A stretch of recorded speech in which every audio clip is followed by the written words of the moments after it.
Nathan Carter had lived near Black Hollow Forest his entire life. The dense, ancient woods stretched for miles behind his childhood home, a place of whispered legends and hushed warnings. His parents had always told him never to go too deep, and for years, he obeyed. Until the summer of 1998, when his best friend, Daniel, vanished. It happened on an ordinary evening. They had been camping near the forest's edge, a routine summer tradition. The fire crackled, their voices carrying over the rustling leaves. At some point, Daniel got up, just to pee, he said, and walked beyond the tree line. He never came back. Nathan called for him. First, laughing. Then, annoyed. And finally, panicked. He ran into the woods, flashlight cutting through the thick blackness. But there was nothing. No footprints, no signs of struggle, just silence. The authorities combed the area for days. Search dogs sniffed through the underbrush. Helicopters circled. But Daniel was gone, swallowed by the trees. The town whispered about it. Some believed he ran away. Others weren't so sure. Nathan, though, knew something was wrong. And he could never forget what he heard that night, right before the search ended. A voice. Not Daniel's. Low. Hollow. Calling his name. Years passed. Nathan moved away, went to college, built a life far from the shadow of Black Hollow. But the forest never left him. Nightmares crept into his sleep, twisting trees, whispers in the dark, Daniel's face, rotting. And then, one day, he received an email. No subject. No sender. Just one line. Come back. I know where he is. Attached was a single photo. Blurry. Grainy. But unmistakable. Daniel, standing in the middle of Black Hollow Forest. Nathan's heart stopped. Daniel looked exactly as he had the night he disappeared. Same clothes. Same expression. Like not a day had passed. This was impossible. Yet, Nathan felt that same pull in his chest, the one he had felt as a kid, urging him into the trees. He had to go back. And this time, he would go deep enough to find the truth. Even if it killed him. Nathan gripped the steering wheel as he drove toward Black Hollow, his childhood home growing larger in the distance. The air felt heavier the closer he got, as if the town itself remembered what happened all those years ago. His parents had moved away, but the house still stood, now an empty relic of his past. He parked in the overgrown driveway, staring at the towering trees beyond the backyard. The forest looks the same, but different. It felt hungry. With a deep breath, he grabbed a flashlight, a knife, and a printed copy of the email. He knew it could be a prank, someone messing with his grief. But what if it wasn't? The sun hung low in the sky as Nathan stepped into the woods. The moment his feet touched the forest floor, everything went silent. No birds. No wind. Just the distant crack of branches underfoot. He followed the old trails he and Daniel used to take, heart pounding with every step. The deeper he went, the more he noticed something wrong. The trees were too uniform. Too straight. Too perfect. Like they had been planted. Then, movement. Nathan froze. Just ahead, a figure stood half hidden behind a tree. Daniel. His voice barely made a sound. The figure shifted. Slow. Unnatural. Nathan raised his flashlight. The beam cut through the shadows, revealing nothing. The figure was gone. But something was left behind. A shoe. Mud-caked, torn at the edges, Daniel's shoe. Nathan's stomach twisted. This isn't possible. He reached down, fingers brushing the damp fabric. Then, a whisper. Right behind him. You finally came back. Nathan spun around, heart hammering. No one there. A chill slithered down his spine. He wasn't alone in these woods. And whatever was waiting for him, had been waiting for a long time. Nathan's breath came in shallow gasps. The shoe in his hand was real. It was Daniel's, untouched by time, as if it had been waiting for him. The whisper still rang in his ears. You finally came back. His flashlight flickered. Then, footsteps. Slow. Deliberate. Coming from behind the trees. Nathan gripped his knife, stepping back. "Who's there?" His voice wavered. The trees seemed to breathe around him, shifting ever so slightly in the dim light. Then, a figure emerged. Nathan's legs nearly gave out. It was Daniel. But not the Daniel he remembered. His skin was too pale. His eyes, too dark, sunken into his skull. And his mouth, stretched into an unnatural grin. "Nathan," Daniel said, voice hollow. "I waited for you." Nathan's body screamed at him to run, but he couldn't move.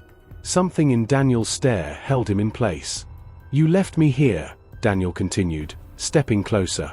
Nathan shook his head. "No, I tried to find you. I never stopped. But you didn't come deep enough." Daniel's smile widened, too wide. Nathan's flashlight died. Darkness swallowed him whole.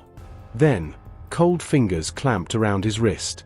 "Come see," Daniel whispered. "Come see what I became." Nathan screamed as he was yanked into the trees, dragged into the blackness.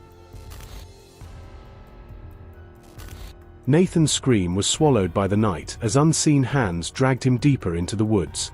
Branches tore at his clothes. Dirt filled his mouth as he clawed at the ground.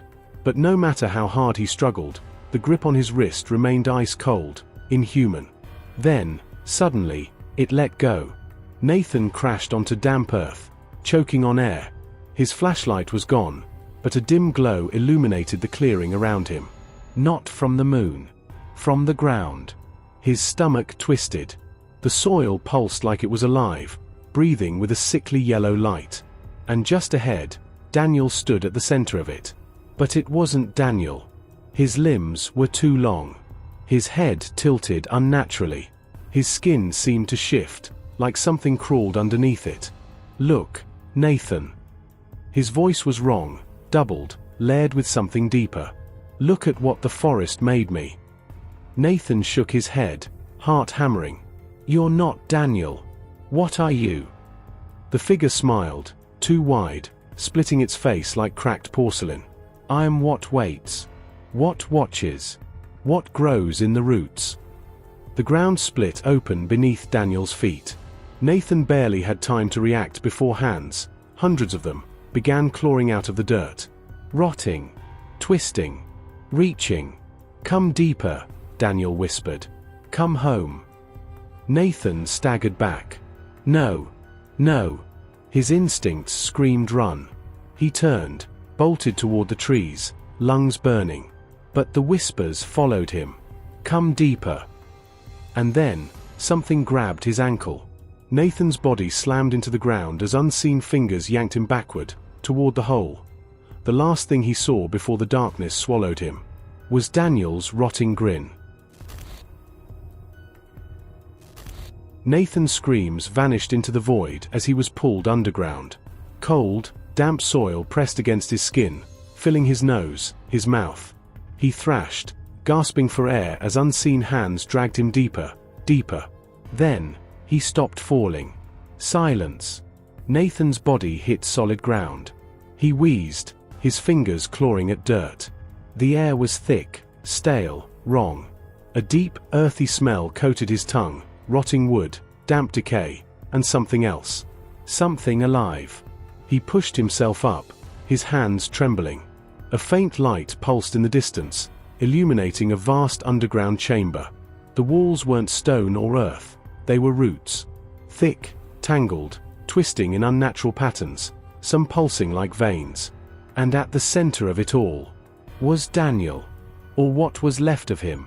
He was woven into the roots, his body partially consumed, skin merging with the tangled mass, his face stretched in permanent agony. His eyes snapped open. "Nathan," he croaked. His voice was barely a whisper, broken. "Wrong. Help me." Nathan staggered back. No, this isn't real." "Please," Daniel's voice cracked. "It won't let me go." Nathan's mind screamed at him to run. But something about Daniel's voice, the pain, the terror, held him there. Then, the roots shifted. From the darkness behind Daniel, something moved. A shape unfolded itself from the walls. Tall. Hollow-eyed. Wrong. Its body was made of roots and flesh, twisting together like a grotesque mockery of human form. Nathan couldn't breathe. What is that?" he choked. Daniel's expression twisted in terror. "It's what took me, Nathan. It's what's buried beneath the forest." The creature turned toward him. Its hollow face split open, revealing rows of needle-like teeth. "And now it wants you, too." Nathan spun to run. But the roots came alive, shooting up, wrapping around his ankles. He was trapped. And the creature was coming closer. Nathan thrashed, kicking at the roots that coiled around his legs like living snakes. The more he struggled, the tighter they squeezed, digging into his skin. The creature loomed over him now, a towering mass of writhing roots and decayed flesh, its hollow face shifting like liquid. The sound it made was worse than anything Nathan had ever heard, a deep, wet gurgling, like something breathing through water. Daniel's voice trembled. "It wants to keep you here, Nathan." Nathan's pulse pounded in his ears. "Why?" "It needs us," Daniel choked. "It needs to feed." The creature lunged. Nathan twisted at the last second, barely dodging as a tendril shot past his face, slamming into the ground. The earth trembled. "Fight it!" Daniel gasped. "You have to fight it." Nathan's mind raced. He reached for his knife, still in his pocket. He gripped the handle and, with everything he had, slashed at the roots binding his legs. The blade tore through them, black fluid sprayed across his hands. A sound erupted from the creature, a deep, guttural screech. Nathan didn't wait. He sprinted toward Daniel. "We're getting out of here." Daniel's expression twisted, desperate, terrified. "No, Nathan, you don't understand." Nathan grabbed at the roots trapping Daniel, hacking at them with his knife. The flesh-like vines twitched, recoiling. But the moment Daniel was free, the chamber shuddered. The roots on the walls began to unravel. The creature let out a sound, not anger, but laughter. Daniel's breath hitched. "Nathan." Nathan froze. The ground beneath them was moving. Then, the truth hit him like a knife to the chest. This wasn't just a creature. It was the forest itself. "Run," Daniel whispered. "It's waking up." And then, the floor collapsed beneath them. Nathan and Daniel plunged into darkness. The air rushed past them, a deafening roar in their ears. Roots lashed out from the cavern walls, trying to snatch them mid-fall, but they were tumbling too fast. Then, impact. Nathan crashed onto something soft, not dirt, not rock, something alive. The ground beneath him shifted and pulsed like the inside of a living creature. Daniel groaned beside him. "Where are we?" Nathan's breath hitched as he looked around. They were in a massive underground expanse. The walls weren't just roots, they were veins, pulsing with thick, black liquid. The air was humid and thick with decay. And at the far end of the chamber, it stood waiting. The thing that had taken Daniel. Now fully revealed, it was a monstrous fusion of human and forest, its body stretching high into the cavern, limbs tangled with roots that extended deep into the earth. Skulls were embedded in its chest, faces frozen in silent screams. And then, it spoke. Not in words, but inside their minds. "You belong to me." Daniel cried out, gripping his head. Nathan felt it too, a pressure, a voice that wasn't human. "You came back. You will stay. You will feed the roots." Nathan clenched his teeth. "Like hell we will." The creature lurched forward. Nathan grabbed Daniel's arm. "Move."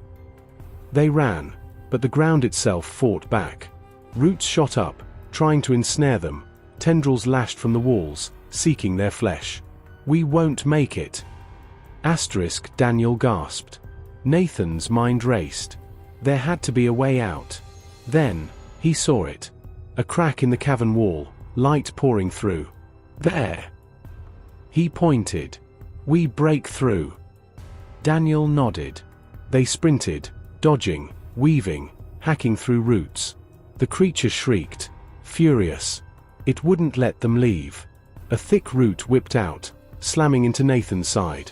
He crashed to the ground, coughing up blood. Daniel turned back, eyes wide with horror. Nathan! The creature loomed over him now, its hollow face splitting open, revealing a pit of writhing mouths. It was going to swallow him whole.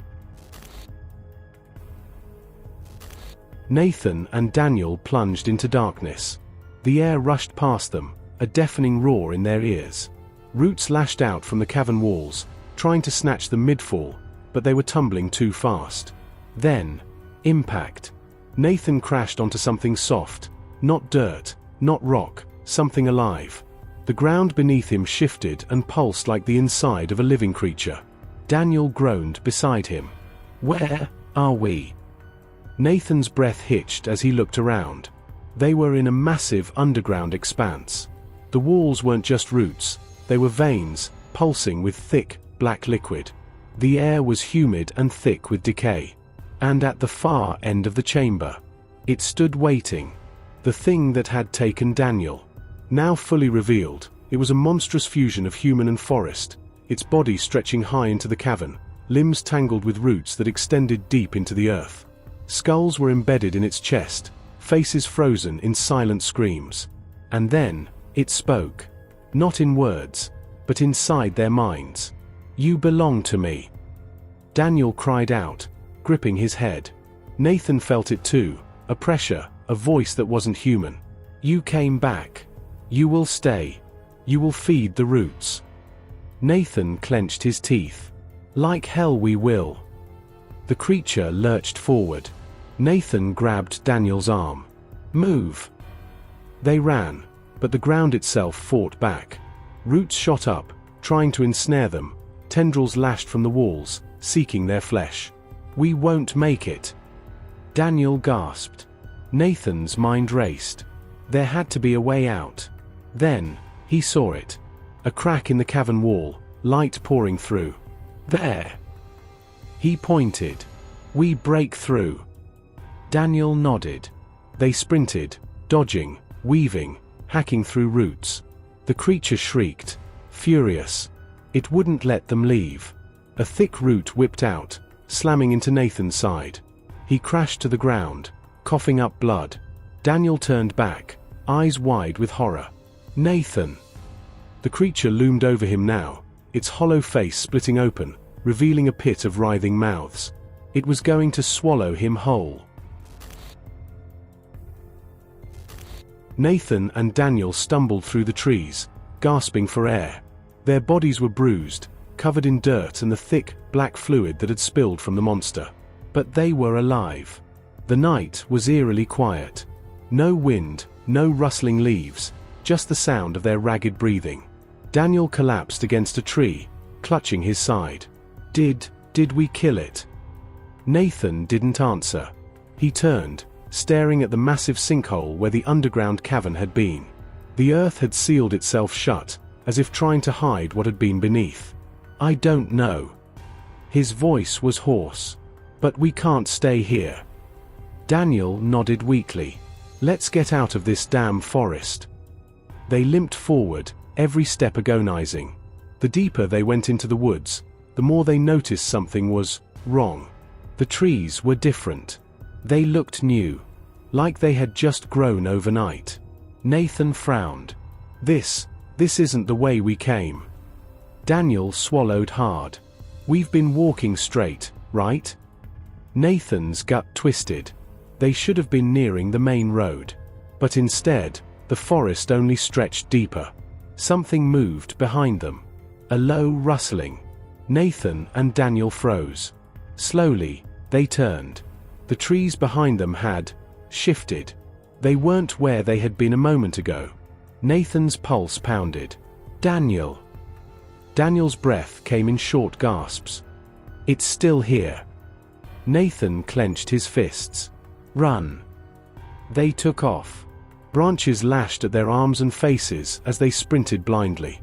The ground beneath them felt uneven, unnatural, like it was moving. And then, Daniel tripped. No! Nathan lunged, grabbing his arm. But something was already pulling Daniel down. Roots. They were crawling out of the earth, twisting around his legs, dragging him back toward the sinkhole. Daniel screamed, "Help me!" Nathan pulled with everything he had. The ground split open, and from the darkness below, two glowing eyes emerged. The forest was alive, and it wasn't letting them go. Nathan held on to Daniel with everything he had. His fingers were locked around his friend's wrist, pulling, yanking, but the roots wouldn't let go. Daniel screamed as they coiled tighter, dragging him toward the gaping sinkhole. The glowing eyes in the darkness burned into them, unblinking. "I'm not letting go!" Nathan roared. Daniel's eyes were wild with terror. "Nathan, it's taking me back!" The roots jerked violently, almost tearing Daniel from Nathan's grasp. "No!" Nathan planted his feet, pulling harder. But the forest was stronger. More roots burst from the ground, wrapping around Daniel's arms, his chest. They were swallowing him whole. Daniel looked at Nathan, desperation in his face. "You have to run." Nathan shook his head. "I won't." "Go." Daniel's voice was choked with pain. "Before it takes you too." Nathan's heart pounded. His best friend was seconds away from disappearing into the earth. He couldn't lose him. But then, he noticed something. The pulsing roots. They were connected to the trees, and to whatever was below. Nathan's eyes darted to his knife.